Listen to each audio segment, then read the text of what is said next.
Bienvenue, cher auditeur, dans ce doux voyage à travers le temps. Alors que le monde moderne s'estompe autour de vous, laissez-moi vous emmener dans une époque lointaine où le rythme de la vie suivait le soleil et les saisons, où chaque jour était une aventure dans sa simplicité même. C'est dans ces moments de calme contemplation de notre passé que nous trouvons parfois le repos le plus profond. Cette histoire est conçue pour vous aider à vous détendre, à laisser votre esprit vagabonder dans les brumes du temps, pendant que votre corps trouve le chemin vers un sommeil paisible. Laissez les détails historiques vous bercer doucement vers le repos que vous méritez. J'aimerais tant savoir d'où vous nous écoutez ce soir. Êtes-vous blotti sous une couverture à Paris alors que la pluie tapote contre vos fenêtres? Peut-être êtes-vous dans un appartement à Montréal, regardant la neige tomber? Ou encore dans une maison ensoleillée de Marseille ou de Genève? Partagez avec nous dans les commentaires votre coin du monde et l'heure qu'il est pour vous. C'est toujours un plaisir de voir notre communauté se rassembler autour de ces histoires. Si ces voyages dans le temps vous apportent calme et sérénité, n'oubliez pas de vous abonner pour ne manquer aucune de nos futures explorations historiques. Chaque semaine, une nouvelle porte s'ouvre sur le passé, prête à vous accueillir. Maintenant, fermez doucement les yeux et laissez-moi vous guider. Abandonnez les soucis de notre époque moderne et glissez-vous avec moi dans les brumes du temps, vers un matin du XIIIe siècle qui s'apprête à changer votre vie à jamais. La première sensation fut celle de la paille qui piquait votre joue. Puis vint l'odeur, un mélange dense et terreux de fumée de bois, de paille humide et de quelque chose d'animal que vous ne pouviez pas identifier. Vos paupières s'ouvrirent lentement sur une semi-obscurité traversée par des rayons de lumière poussiéreux, filtrant à travers ce qui semblait être des fentes dans un mur. Ce n'était pas votre lit. Ce n'était pas votre chambre. La panique vous saisit tandis que votre esprit luttait pour comprendre où vous vous trouviez. « Ah, il se réveille enfin », murmura une voix féminine quelque part sur votre droite, parlant un français étrangement accentué, aux consonances anciennes et aux mots légèrement déformés. Vous vous redressâtes sur ce qui s'avéra être une paillasse rustique posée à même le sol de terre battue. La pièce autour de vous était petite, aux murs de torchis et au plafond bas traversé de poutres noircies par la fumée. Un feu brûlait dans un âtre central, sans cheminée, laissant la fumée s'échapper par un simple trou dans le toit de chaume. Près du feu, une femme d'âge moyen aux traits marqués par le travail et le soleil remuait quelque chose dans un chaudron suspendu au-dessus des flammes. « Jeanne, va chercher ton père », dit-elle à une jeune fille d'environ 12 ans qui vous observait avec de grands yeux curieux depuis l'entrée de la chaumière. L'enfant disparut aussitôt, laissant entrer un bref instant la lumière vive du matin et le chant insistant des coqs. Dehors, le monde s'éveillait dans une cacophonie de sons inconnus à vos oreilles modernes.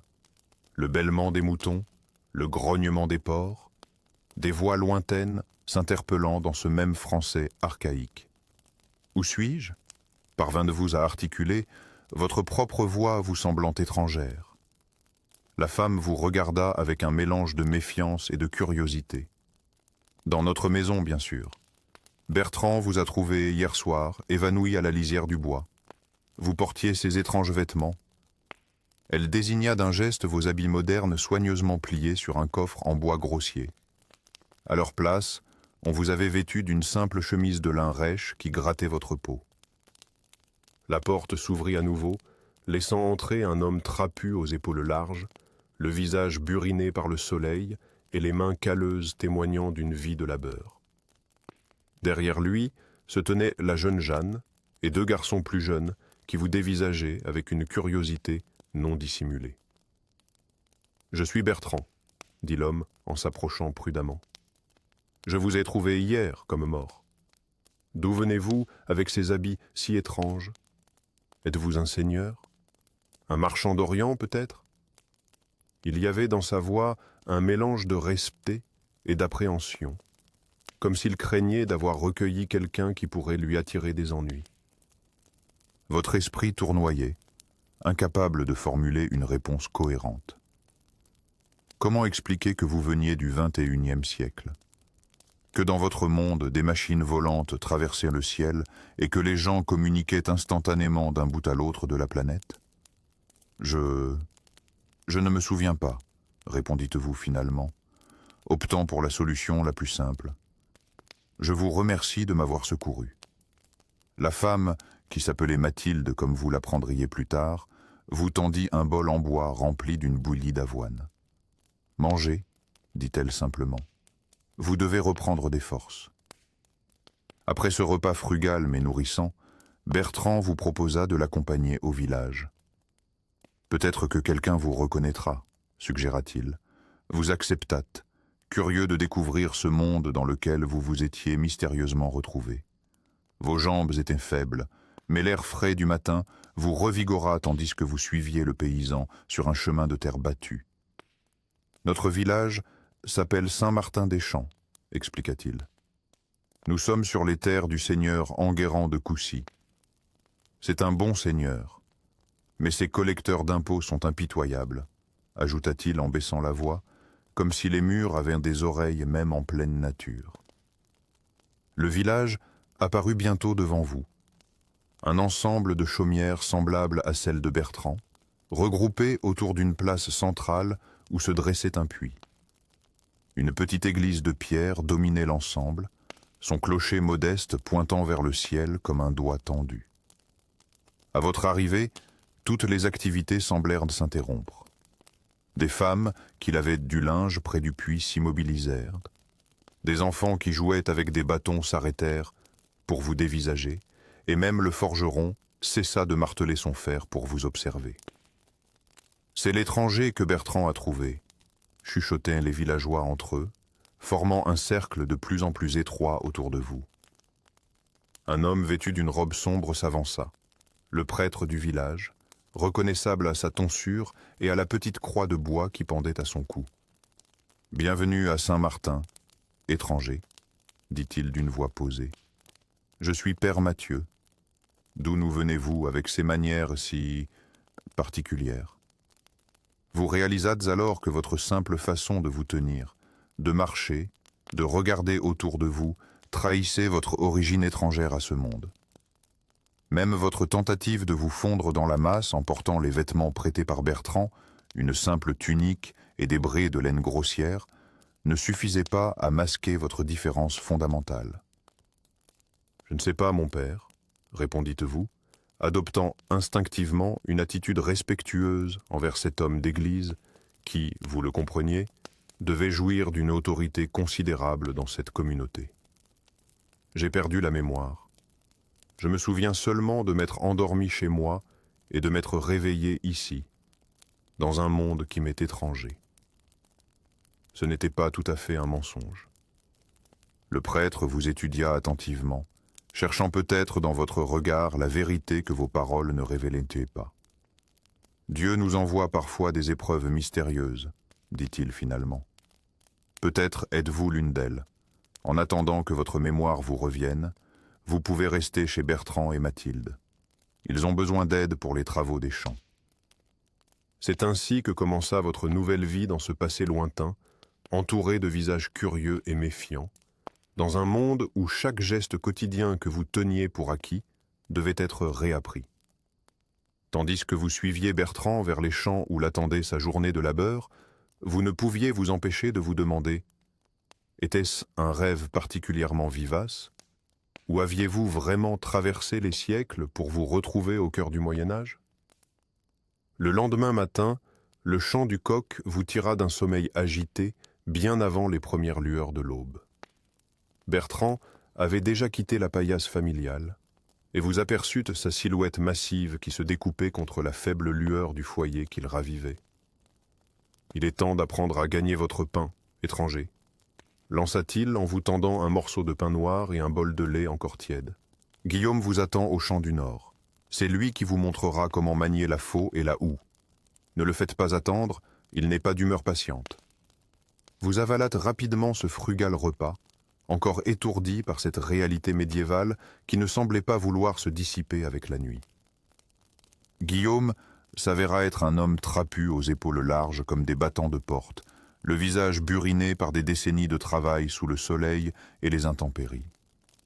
Ses mains, véritables outils de chair et d'os, étaient couvertes de cales épais comme du cuir.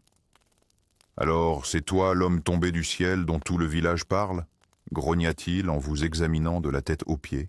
« On va bien voir si tes mains sont aussi douces que ton apparence. » Sans plus de cérémonie, il vous tendit une faucille à la lame émoussée par l'usage et vous montra d'un geste brusque les épis de blé qui ondulaient doucement dans la brise matinale. Les premières heures furent un véritable supplice. Chaque mouvement de faucille vous arrachait une grimace, chaque gerbe liée faisait trembler vos doigts inexpérimentés.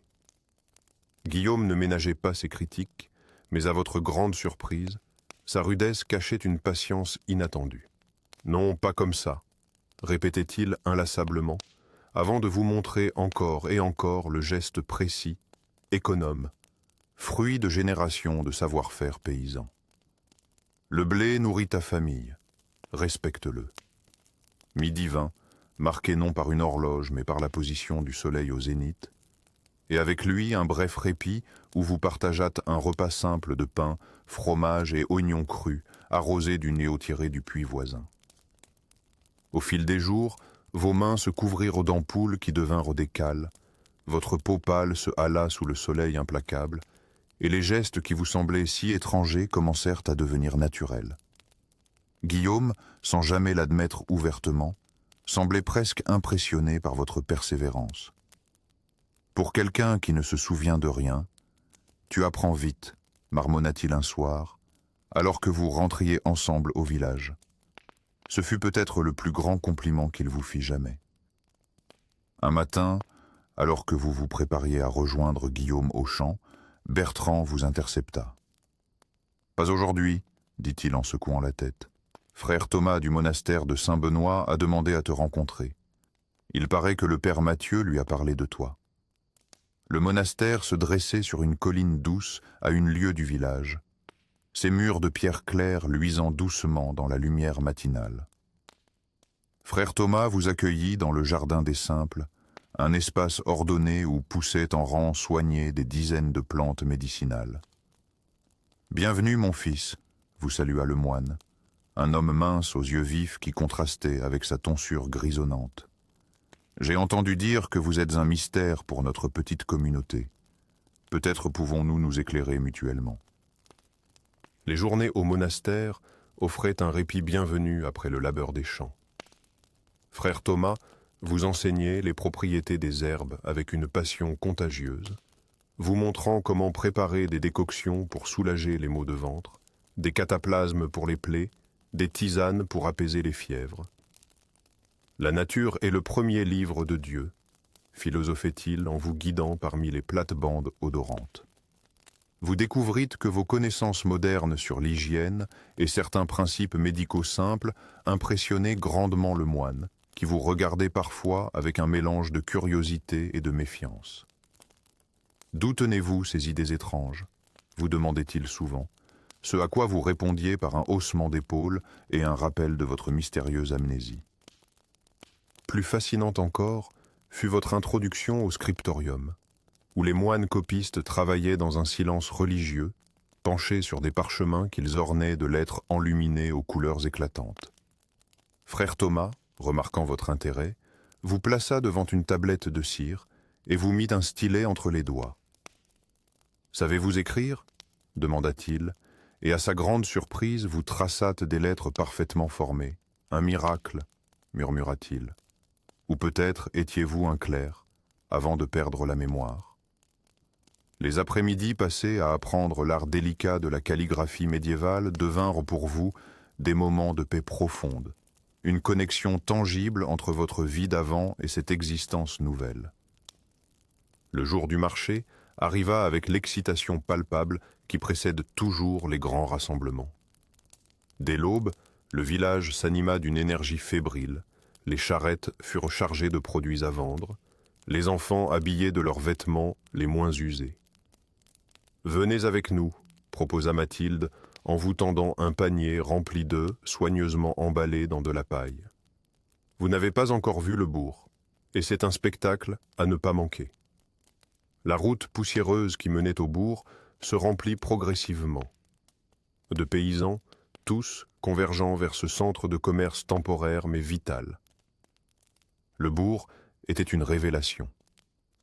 Contrairement au village de Saint-Martin-des-Champs, avec ses chaumières modestes et son unique rue boueuse, ici s'élevaient des maisons à colombages de 2 ou 3 étages, certaines arborant même des enseignes colorées.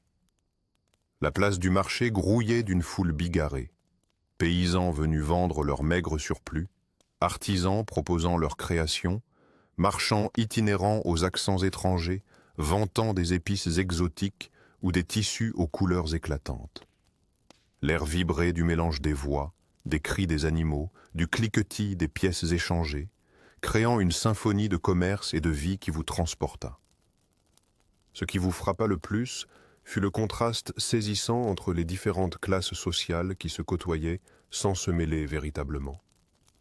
Les serfs, comme Bertrand et sa famille, se tenaient avec déférence, leurs vêtements de laine grossière tranchant avec les tuniques colorées des artisans et les habits richement ornés des marchands prospères.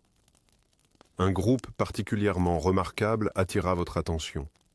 Des marchands flamands, reconnaissables à leur houppelande doublée de fourrure malgré la chaleur de l'été, négociaient avec animation l'achat de laine auprès d'un intermédiaire local. Leurs bourses semblaient lourdes, leurs gestes assurés, et autour d'eux gravitaient des serviteurs attentifs à leurs moindres besoins. Ne les regardez pas trop fixement, vous avertit Jeanne, la fille de Bertrand, en remarquant votre fascination. Ces hommes ont plus d'argent que notre Seigneur lui-même, dit-on, mais ils n'aiment pas attirer l'attention. Elle vous entraîna vers un étal où un vieux colporteur proposait des rubans colorés et des petits miroirs de métal poli.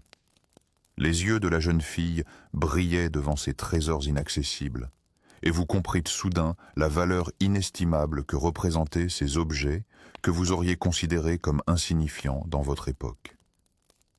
La journée s'écoula dans un tourbillon de découvertes. Vous goûtâtes pour la première fois l'hydromel vendu par un tavernier ambulant, observâtes un jongleur dont les talents attiraient une foule d'enfants émerveillés, et assistâtes même à une dispute animée entre 2 marchands que dut séparer le représentant du seigneur local. Mathilde réussit à troquer ses œufs contre du sel et une petite quantité de précieux miel, tandis que Bertrand négociait âprement le prix d'une nouvelle lame pour sa faux. À la fin de la journée, alors que le soleil déclinait et que les étals commençaient à se vider, vous vous sentites étrangement intégré à cette communauté médiévale, participant à un rituel commercial vieux de plusieurs siècles. Sur le chemin du retour, votre groupe croisa une procession bien différente. Le seigneur Enguerrand de Coucy lui-même, monté sur un puissant destrier, escorté par 2 hommes d'armes. Les paysans s'écartèrent respectueusement, tête baissée, mais vous remarquâtes que le regard du noble s'attarda sur vous avec curiosité. « Il vous a remarqué », chuchota Bertrand avec une pointe d'inquiétude dans la voix. Dieu seul sait si c'est bon ou mauvais signe. Cette rencontre fugace vous laissa songeur, pressentant que votre anonymat dans ce monde médiéval touchait peut-être à sa fin. 3 jours plus tard, un messager portant les couleurs d'Enguerrand de Coucy se présenta à la chaumière de Bertrand. « Le Seigneur requiert la présence de l'étranger au château demain à midi », annonça-t-il d'une voix solennelle avant de repartir sans attendre de réponse. Un silence pesant s'abattit sur la maisonnée. Mathilde laissa échapper un petit cri et se signa précipitamment. « Qu'avez-vous fait pour attirer l'attention du Seigneur » demanda Bertrand, le visage soudain pâle. « Je n'en sais rien, » répondis-je, aussi inquiet qu'eux. « Mais je ne peux guère refuser cette invitation. » La nuit fut agitée de cauchemars, où des seigneurs en armure me poursuivaient à travers des forêts sans fin. À l'aube, Mathilde insista pour que je porte sa tunique des jours de fête, un vêtement simple mais propre qu'elle avait soigneusement raccommodé. « Il ne faut pas paraître misérable devant le Seigneur », murmura-t-elle en lissant le tissu sur mes épaules. Jeanne m'offrit un petit sachet d'herbes cueillies avec frère Thomas. « Pour vous donner courage », dit-elle avec un sourire timide qui me réchauffa le cœur. Le château se dressait sur une colline dominant la vallée, imposante structure de pierre grise dont les tours semblaient défier le ciel. Jamais je n'avais ressenti aussi vivement le poids de l'histoire qu'en franchissant ce pont-levis, écoutant le grincement des chaînes et le martèlement de mes pas sur les planches de bois. La cour intérieure bourdonnait d'activité. Écuyers, serviteurs, artisans et soldats s'affairaient dans un ballet bien réglé. Un page m'accueillit et me conduisit à travers un dédale de couloirs jusqu'à une salle où brûlait un feu réconfortant. Le seigneur Enguerrand n'était pas seul. À ses côtés se tenait un homme d'âge mûr, vêtu d'une robe sombre, que je reconnus immédiatement comme un érudit. « Oh, voici donc l'étranger dont on parle tant », déclara Enguerrand en me toisant de la tête aux pieds. « Frère Thomas m'a rapporté que vous possédez des connaissances inhabituelles. » Je m'inclinai maladroitement, cherchant mes mots. « Monseigneur, je ne suis qu'un homme simple qui a eu la chance d'apprendre quelques rudiments auprès de savants généreux. »« Vraiment ?» intervint l'érudit, avec un accent que je ne pus identifier. « On dit que vous avez parlé à frère Thomas de remèdes inconnus et de terres lointaines, dont même les plus grands voyageurs ignorent l'existence. » Les heures qui suivirent ressemblèrent à un interrogatoire courtois, mais implacable. L'érudit, qui se présenta comme maître Arnaud de la Sorbonne, me questionna sur l'astronomie, la médecine, la géographie. Je marchais sur un fil, révélant suffisamment pour satisfaire leur curiosité sans trahir ma véritable origine. Enguerrand semblait particulièrement intéressé par mes connaissances en matière de fortification et d'armes. « Un homme tel que vous pourrait être utile à ma cour », déclara-t-il finalement. « Je vous offre protection et confort en échange de vos conseils. » Oh, Annie. Cette proposition inattendue me laissa sans voix. Quitter la dure vie des champs pour le confort relatif du château était tentant, mais je percevais le danger de cette situation. Combien de temps pourrais-je dissimuler la vérité? Et quelles conséquences mes conseils pourraient-ils avoir sur le cours de l'histoire? « C'est un grand honneur, monseigneur, » répondis-je prudemment. « Puis-je disposer de quelques jours pour réfléchir à votre généreuse offre ?» Le lendemain de cette entrevue troublante, alors que j'aidais Guillaume à réparer une clôture, un phénomène étrange se produisit. L'air sembla vibrer autour de moi, et pendant un instant fugace, j'entrevis comme une déchirure dans le paysage, révélant des lumières et des formes qui n'appartenaient pas à ce siècle. Mon cœur s'emballa. Était-ce une porte vers mon époque? La vision disparut aussi vite qu'elle était venue, mais je sus qu'elle reviendrait. Le soir même, je confiai mon expérience à frère Thomas, le seul en qui j'osais avoir confiance. « Les voies du Seigneur sont impénétrables », murmura-t-il en me regardant intensément. « Peut-être n'êtes-vous pas arrivé ici par hasard. Peut-être avez-vous une mission à accomplir avant de pouvoir rentrer chez vous. » Pendant 3 jours et 3 nuits, je fus déchiré entre 2 choix impossibles. Accepter l'offre d'Enguerrand et risquer de changer le cours de l'histoire, ou attendre le retour de cette mystérieuse faille temporelle sans savoir si elle réapparaîtrait jamais. Le 4e jour, alors que je méditais près du ruisseau où Jeanne m'avait trouvé, le phénomène se reproduisit, plus intense cette fois. L'air se distordit, formant un passage lumineux où je distinguais clairement les contours d'une rue moderne. Ma décision fut prise en un instant. Je courus à la chaumière de Bertrand pour faire mes adieux. Les larmes de Jeanne me brisèrent de presque la résolution, mais je savais que ma place n'était pas ici. Je laissai à frère Thomas un petit carnet où j'avais consigné quelques connaissances médicales simples qui pourrait sauver des vies sans bouleverser le cours de l'histoire. L'importance de l'hygiène, quelques remèdes à base de plantes, des techniques de conservation des aliments. Utilisez ce savoir avec sagesse, lui dis-je en l'embrassant, et n'oubliez jamais que l'avenir peut être meilleur que le présent. Le passage m'attendait, pulsant doucement dans la clairière. Je m'y engageai sans me retourner, sentant l'étrange sensation de traverser un voile d'eau glacée. Un instant plus tard, j'étais de retour dans mon époque, allongé sur un banc du parc municipal, comme si je m'étais simplement assoupi au soleil.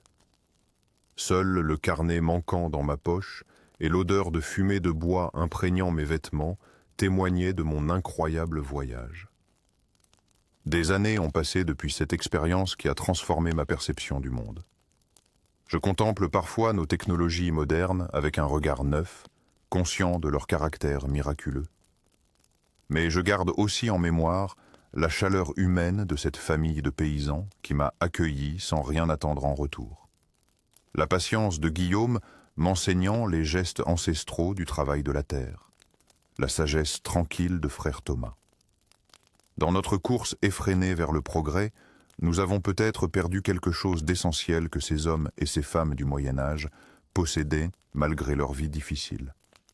Un rapport au temps plus apaisé, un lien plus direct avec la nature, une solidarité née de la nécessité de s'entraider pour survivre. Parfois, dans mes rêves, je revois le visage de Jeanne et je me demande ce qu'elle est devenue, si le petit carnet laissé à frère Thomas a pu changer quelque destin. J'aime à penser que oui, que mon passage dans ce lointain XIIIe siècle n'a pas été vain. Et quand la vie moderne devient trop bruyante, trop rapide, je ferme les yeux et je me souviens du chant des oiseaux dans la forêt médiévale, du goût simple du pain partagé autour du feu, et je me sens étrangement nostalgique d'une époque qui n'était pourtant pas la mienne.